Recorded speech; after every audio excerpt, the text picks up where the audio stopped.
guys. Yun guys. Nagano si Papa, nagbayan. Nakasampay na kayo? Yes. Yung person. Yung iba, nakatupi na kayo? Hindi pa. Nagkagawa ako sa assignment ko eh. Oh, ayan guys. Namalengke tayo, no? So, kumuha lang ako 10 kilong bigas para konsumo natin pang isang linggo. Ng bigas namin. So, tapos yun. Ayan. Nakabili tayo ng halaga 50 lang guys. Tingnan nyo. Atay? Ganito yung pagtitipid guys ha. Tuturuan ko kayo. Bumili ako ng 50 pesos na pusit. Tingnan nyo kung gaano siya kasaya. Halagang 50, no? Makikita niyo yung kasayahan ng bata. Kasi paborito niya itong pusit. Maliban sa akin. Grabe, sayang-saya siya. Pero alam niyo guys, ang gagawin ko rito, ihahalo natin to sa gulay, no? So, kalahati nito para sa tanghali, kalahati nito para sa gabi. So, ganun yung pagtitipid guys, no? Huwag natin sanayin yung mga anak natin na masyadong maluho, no? Kailangan, pag may pera ka, tipid. Pag wala kang pera, sobrang tipid, no?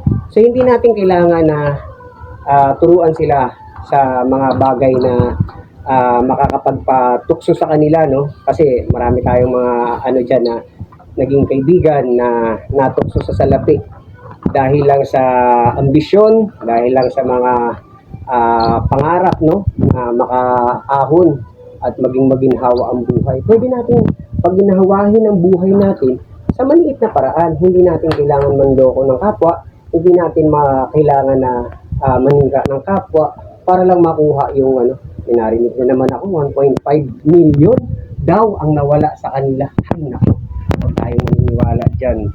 Ako, napaka tapat ko, no? Ay, gusto ko tapat lang. Ayokong kaibigan yung ganyan. So, kung kaibigan ko sila, gusto ko sila matuwid.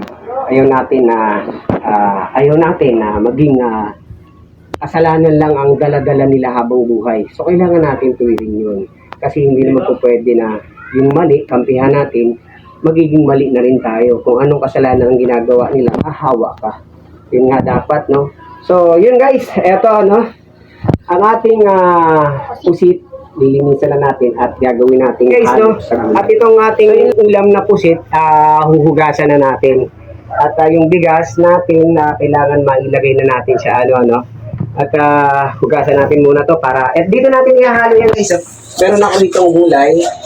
Sana magustuhan nila. Yan, no?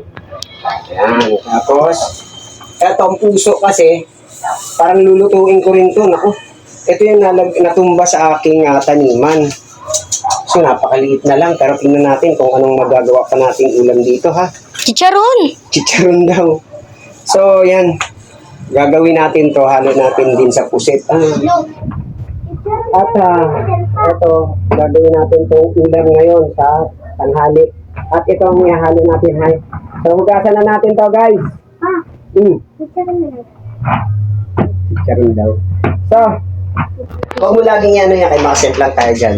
So yan guys, samahan nyo kami guys sa pagluluto natin ng pusit ng hahalo natin sa gulay. At syempre, nakasampay na yung mga bata, nakapaglaban na rin tayo kahapon, tusot lang kami ni Siopaw dahil wala na tayo washing, no? Sakit ng aking kamay, buong maghapon nagtusot lang ako. Wala akong ginawa kundi magtusot. Tapos nanghiram ako ng brush, ayan, no? Sugat-sugat. Yung brush na rin tayo, no? So sana magawa ko yung aking washing. Sana loobin ng Panginoon, magawa natin para sa susunod na Friday, hindi na tayo magtusot, no? Magwa-washing tayo, tapos kahit yung anak ko na lang ang maglaba. Kasi pagdating sa mga kusot, hindi nila pwedeng kusutan yung damit. Ako lang kasi mas malakas yung kusot ko kaysa sa kanila. Mga bata pa sila. So yun guys, yung ating pusit, lilinisan na natin. Tingnan natin nga pala. Ito yung pusit natin, ha. Lilinisan na natin. Ito lang yung ating nabili sa ating palengke. Pang ulam. O baka sabihin nyo, ha. Yan. Ayan. Look, so yan guys. yung pusit natin guys, ha. So yun guys, tara, samahan nyo ako. Lutuin natin to.